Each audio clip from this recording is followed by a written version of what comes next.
ಸ್ನೇಹಿತರ welcome back to Mahi updates YouTube channel. Gruhalakshmi ಯೋಜನೆಯ ಅಪ್ಡೇಟ್ಗೆ ತಮ್ಗೆಲ್ರಿಗೂ ಆತ್ಮೀಯವಾದ ಸ್ವಾಗತ.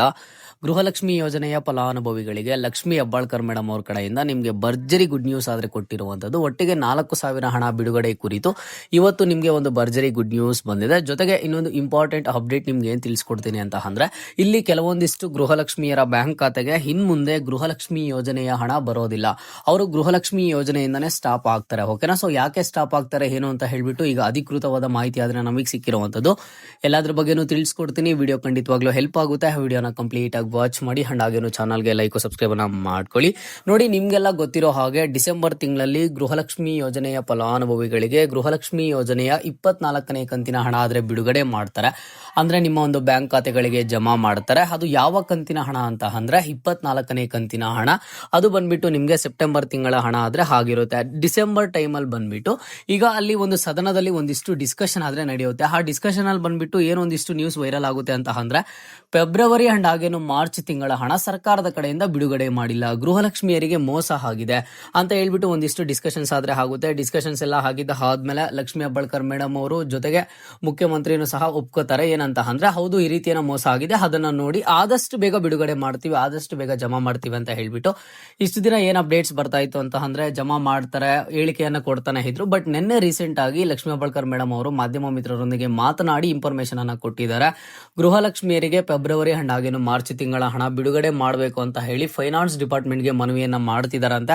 ಫೈನಾನ್ಸ್ ಡಿಪಾರ್ಟ್ಮೆಂಟ್ ಕಡೆಯಿಂದ ಒಂದ್ಸಲಿ ಫೈಲ್ ಅನ್ನ ಕಳಿಸ್ಕೊಟ್ಟಿದ್ದ ಆದ್ಮೇಲೆ, ಅಂದ್ರೆ ಅಮೌಂಟ್ ಬಿಡುಗಡೆ ಮಾಡಿದ ಆದ್ಮೇಲೆ, ಅಪ್ರೂವಲ್ ಕೊಟ್ಟಿದ್ದ ಆದ್ಮೇಲೆ ನಿಮ್ಮ ಒಂದು ಬ್ಯಾಂಕ್ ಖಾತೆಗಳಿಗೆ ನೇರವಾಗಿ 4,000 ಹಣ ಆದ್ರೆ ಜಮಾ ಆಗುತ್ತೆ. ಇದರ ಒಂದು ಪ್ರೋಸೆಸ್ ಬಂದ್ಬಿಟ್ಟು ಆದಷ್ಟು ಬೇಗನೆ ನಿಮ್ಮ ಒಂದು ಬ್ಯಾಂಕ್ ಖಾತೆಗೆ ಜಮಾ ಆಗುತ್ತೆ. ಸೊ ಅದು ಯಾವ ರೀತಿ ಆಗ್ಬೋದು ಅಂತ ಅಂದ್ರೆ, ಫೆಬ್ರವರಿ ಮಾರ್ಚ್ ತಿಂಗಳ ಹಣ ಒಂದೇ ಸಲ ಬಿಡುಗಡೆ ಮಾಡ್ತಾರೆ. 2,000 ಆದ್ರೂ ನಿಮ್ಮ ಒಂದು ಬ್ಯಾಂಕ್ ಅಕೌಂಟಿಗೆ ಬರ್ಬೋದು, ಇಲ್ಲ ಅಂತಂದ್ರೆ 4,000 ಆದ್ರೂ ಬರ್ಬೋದು. ಸೊ ನನ್ನ ಒಂದು ಗೆಸ್ ಪ್ರಕಾರ ನಿಮಗೆ ಬಂದ್ಬಿಟ್ಟು 4,000 ಸರ್ಕಾರದ ಕಡೆಯಿಂದ ಬಿಡುಗಡೆ ಮಾಡಿದ್ರು 2,000 ಒಂದ್ಸಲಿ ಬರುತ್ತೆ ಫೆಬ್ರವರಿ ತಿಂಗಳದು, ಮಾರ್ಚ್ ತಿಂಗಳದು ಮತ್ತೊಂದ್ಸಲಿ 2,000 ಬರುತ್ತೆ. ಬಟ್ ಲಕ್ಷ್ಮಿ ಹೆಬ್ಬಾಳ್ಕರ್ ಮೇಡಮ್ ಅವರು ಗೃಹಲಕ್ಷ್ಮಿಯರಿಗೆ ಏನ್ ಗುಡ್ ನ್ಯೂಸ್ ಕೊಟ್ಟಿದ್ದಾರೆ ಅಂತ ಅಂದ್ರೆ, ಫೆಬ್ರವರಿ ಮಾರ್ಚ್ ತಿಂಗಳ ಹಣ ಬಿಡುಗಡೆ ಮಾಡಬೇಕು ಅಂತ ಹೇಳಿ ನಾವು ಫೈನಾನ್ಸ್ ಡಿಪಾರ್ಟ್ಮೆಂಟ್ ಬಳಿ ಪದೇ ಪದೇ ಮನವಿಯನ್ನ ಮಾಡ್ತಿದೀವಿ. ನಿಮ್ಮ ಒಂದು ಬ್ಯಾಂಕ್ ಖಾತೆಗಳಿಗೆ 4,000 ಹಣ ಆದಷ್ಟು ಬೇಗ ಜಮಾ ಮಾಡ್ತೀವಿ ಅಂತ ಹೇಳಿದ್ದಾರೆ. ಸೊ ನಿಮ್ಗೆ ಜಾನ್ವರಿ ಎಂಡ್ ಒಳಗಡೆ 2,000 ಹಣ ಅಂತೂ ಕಂಪಲ್ಸರಿ ಬರುತ್ತೆ ಫೆಬ್ರವರಿದು. ಅದಾದ್ಮೇಲೆ ನೆಕ್ಸ್ಟ್ ಮಾರ್ಚ್ ತಿಂಗಳ ಹಣ ಇಮಿಡಿಯೇಟ್ ಆಗಿ ಹಂಗೆ ಜಮಾ ಆದ್ರೆ ಮಾಡ್ತಾರೆ. ಸೊ ನಿಮ್ಗೆ ಇನ್ನು ಅತಿ ಶೀಘ್ರದಲ್ಲಿ ಫೆಬ್ರವರಿ ಅಂಡ್ ಹಾಗೇನು ಮಾರ್ಚ್ ತಿಂಗಳ ಹಣ ಆದ್ರೆ ಜಮಾ ಮಾಡ್ತಾರೆ. ಓಕೆನಾ? ಅಂಡ್ ಇನ್ನೊಂದು ನಿಮ್ಗೆಲ್ಲ ಏನ್ ಹೇಳ್ತೀನಿ ಅಂತ ಅಂದ್ರೆ, ಈಗ ಕೆಲವೊಬ್ರು ಹೇಳ್ತಿದ್ದಾರೆ 25, 26ನೇ ಕಂತಿನ ಹಣ ಬಂದ್ಬಿಟ್ಟಿದೆ, 26ನೇ ಕಂತಿನ ಹಣ 4,000 ಅಂತ ಹೇಳ್ಬಿಟ್ಟು ಇನ್ನೂ ಯಾವುದೇ ಹಣ ಬಿಡುಗಡೆ ಮಾಡಿಲ್ಲ. ಈಗ ಜಸ್ಟ್ ನಿಮ್ಗೆ 24ನೇ ಕಂತಿನವರೆಗೂ ಹಣ ಬಂದಿದೆ. ಇನ್ನು ನೆಕ್ಸ್ಟ್ ನಿಮ್ಗೆ ಬರಬೇಕಿರುವಂತಹ ಫೆಬ್ರವರಿ ಮಾರ್ಚ್ ತಿಂಗಳ ಹಣ ಅತಿ ಶೀಘ್ರದಲ್ಲೇ ಜಮಾ ಮಾಡ್ತಾರೆ.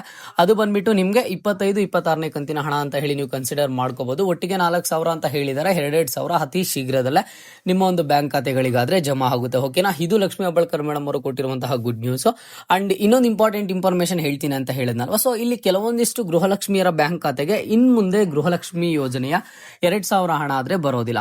ಸೊ ನಿಮ್ಗೆಲ್ಲ ಗೊತ್ತು, ಗೃಹಲಕ್ಷ್ಮಿ ಯೋಜನೆಗೆ ಯಾರೆಲ್ಲ ಅಪ್ಲಿಕೇಶನ್ ಹಾಕ್ಬೋದು ಅಂತ ಅಂದ್ರೆ, ನಿಮ್ಮ ಬಳಿ BPL ಕಾರ್ಡ್ ಇದ್ರು ನೀವು ಅಪ್ಲಿಕೇಶನ್ ಹಾಕ್ಬೋದು, APL ಕಾರ್ಡ್ ಇದ್ರು ಅಪ್ಲಿಕೇಶನ್ ಹಾಕ್ಬೋದು, ಅಂತ್ಯೋದಯ ಕಾರ್ಡ್ ಇದ್ರು ಸಹ ನೀವು ಅಪ್ಲಿಕೇಶನ್ ಹಾಕ್ಬೋದು. ನೀವು ಎಲಿಜಿಬಲ್ ಇರ್ತೀರಾ, ನಿಮ್ಮ ಒಂದು ಬ್ಯಾಂಕ್ ಖಾತೆಗಳಿಗೆ 2,000 ಹಣ ಆದ್ರೆ ಬರುತ್ತೆ.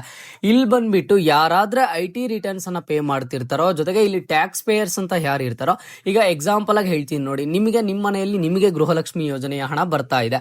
ನೀವೇನಾದ್ರೂ ಇಲ್ಲ ಅಂತಂದ್ರೆ ನಿಮ್ಮ ಮನೆಯಲ್ಲಿ ಏನಾದ್ರೂ ಒಂದು IT ರಿಟರ್ನ್ಸ್ ಅನ್ನ ಪೇ ಮಾಡ್ತಿದ್ರೆ, ಇಲ್ಲ ಅಂತಂದ್ರೆ ಟ್ಯಾಕ್ಸ್ ಪೇಯರ್ಸ್ ಏನಾದ್ರೂ ಆಗಿದ್ರೆ ನಿಮ್ಮ ಒಂದು ಬ್ಯಾಂಕ್ ಖಾತೆಗಳಿಗೆ ಹಣ ಆದ್ರೆ ಜಮಾ ಆಗೋದಿಲ್ಲ ಅಂತ ಈಗ ಇದ್ರ ಬಗ್ಗೆ ಒಂದಿಷ್ಟು ಅಪ್ಡೇಟ್ಸ್ ಬರ್ತಿರುವಂತದ್ದು ಅಂಡ್ ಹೇಳಿದಾರೆ. ಹಾಗಾಗಿ ಕೆಲವೊಂದಿಷ್ಟು ಜನಕ್ಕೆ ಇಲ್ಲಿ ಗೃಹಲಕ್ಷ್ಮಿ ಯೋಜನೆಯ ಹಣ ಬರ್ತಾ ಇಲ್ಲ. ಅಂಡ್ ಇಲ್ಲಿ BPL ಕಾರ್ಡ್ ಏನಾದ್ರೂ ನಿಮ್ಮ ಹತ್ರ ಇದ್ರೆ, ಇಲ್ಲಿ ಕೆಲವೊಬ್ಬರಿಗೆ ನೀವು ಅಬ್ಸರ್ವ್ ಮಾಡಬಹುದು, ಯಾರಿಗಾದ್ರೆ ನಿಮ್ಗೆ BPL ಕಾರ್ಡ್ ಕ್ಯಾನ್ಸಲ್ ಆಗಿದೆಯೋ ಇಂತಹ ಫಲಾನುಭವಿಗಳಿಗೆ ಇನ್ ಮುಂದೆ ಗೃಹಲಕ್ಷ್ಮಿ ಯೋಜನೆಯ ಹಣ ಆದ್ರೆ ಬರೋದಿಲ್ಲ. ಯಾಕಂತ ಅಂದ್ರೆ ನಿಮ್ಮ BPL ಕಾರ್ಡ್ ಬಂದ್ಬಿಟ್ಟು ಟ್ಯಾಕ್ಸ್ ಪೇಯರ್ಸ್ ಅಂತನೋ ಅಥವಾ ಬೇರೆ ರೀಸನ್ ಕೊಟ್ಬಿಟ್ಟು BPL ಕಾರ್ಡ್ ಅನ್ನ ಸದ್ಯಕ್ಕೆ ಕ್ಯಾನ್ಸಲ್ ಮಾಡಿರ್ತಾರೆ. ಹಾಗಾಗಿ ನಿಮ್ಗೆ ಅಮೌಂಟ್ ಆದ್ರೆ ಸ್ಟಕ್ ಆಗುತ್ತೆ. ಅಂಡ್ ನಿಮ್ಗೆ APL ಕಾರ್ಡ್ ಜನರೇಟ್ ಆಗಿದ್ದ ಆದ್ಮೇಲೆ ಮತ್ತೆ ನಿಮ್ಗೆ ಗೃಹಲಕ್ಷ್ಮಿ ಯೋಜನೆಯ ಹಣ ಆದ್ರೆ ಬರ್ಬೋದು. ಇದ್ರ ಬಗ್ಗೆನೂ ಅಪ್ಡೇಟ್ ಸಿಕ್ಕಿರುವಂತದ್ದು. ಬಟ್ ಯಾರು ಸದ್ಯಕ್ಕೆ ಭಯ ಪಡುವಂತ ಅವಶ್ಯಕತೆ ಇಲ್ಲ. ನೀವೇನಾದ್ರೂ ಟ್ಯಾಕ್ಸ್ ಪೇಯರ್ಸ್ ಅಲ್ಲ, IT ರಿಟರ್ನ್ಸ್ ಅನ್ನ ಪೇ ಮಾಡ್ತಿಲ್ಲ ಅಂತ ಅಂದ್ರೆ ನೀವ್ ಯಾರು ಯೋಚನೆ ಮಾಡೋ ಅವಶ್ಯಕತೆ ಇಲ್ಲ, ನಿಮ್ಗೆ ಗೃಹಲಕ್ಷ್ಮಿ ಯೋಜನೆಯ ಹಣ ಬರುತ್ತೆ. ಬಟ್ ಇನ್ ಕೇಸ್ ಆಗಿ ಏನಾದ್ರೂ ಯಾವ್ದಾದ್ರು ಕಂತಿನ ಹಣ ಪೆಂಡಿಂಗ್ ಇದ್ರೆ, ಪೆಂಡಿಂಗ್ ಹಣನೂ ಸಹ ಬಿಡುಗಡೆ ಮಾಡ್ತಿದ್ದಾರೆ. ಜೊತೆಗೆ 24ನೇ ಕಂತಿನ ಹಣ ಇನ್ನೂ ಒಂದಿಷ್ಟು ಫಲಾನುಭವಿಗಳಿಗೆ ಬಂದಿಲ್ಲ. ನಿಮ್ಗೆ ನೇರವಾಗಿ ನಿಮ್ಮ ಒಂದು ಬ್ಯಾಂಕ್ ಖಾತೆಗಳಿಗೆ ಇದೇ ತಿಂಗಳಲ್ಲಿ ಜಮಾ ಆಗುತ್ತೆ. ಪೆಂಡಿಂಗ್ ಹಣ ಆದ್ರೆ ಬಿಡುಗಡೆ ಮಾಡಿದ್ದಾರೆ. ಓಕೆನಾ? ಸೊ ನಿಮ್ಗೆ ಇವತ್ತಿನ ಈ ಗುಡ್ ನ್ಯೂಸ್ ಕೇಳಿದ ಆದ್ಮೇಲೆ ನಿಮ್ಮ ಒಂದು ಅನಿಸಿಕೆ ಏನಿದೆ ಅಂತ ಹೇಳಿ ಕಮೆಂಟ್ ಬಾಕ್ಸ್ ಮುಖಾಂತರ ಕಮೆಂಟ್ ಅನ್ನ ಮಾಡಿ. ಇದು ಇವತ್ತಿನ ಮಾಹಿತಿ ಆಗಿತ್ತು. ಮುಂದೆ ಎಲ್ಲ ರೀತಿಯ ಹೆಚ್ಚು ಹೆಚ್ಚಿನ ಅಪ್ಡೇಟ್ಸ್ ಜೊತೆಗೆ ಸಿಗ್ತಾ ಇರೋಣ. ಅಲ್ಲಿಯ ತನಕ take care and keep watching Mahi updates for more updates.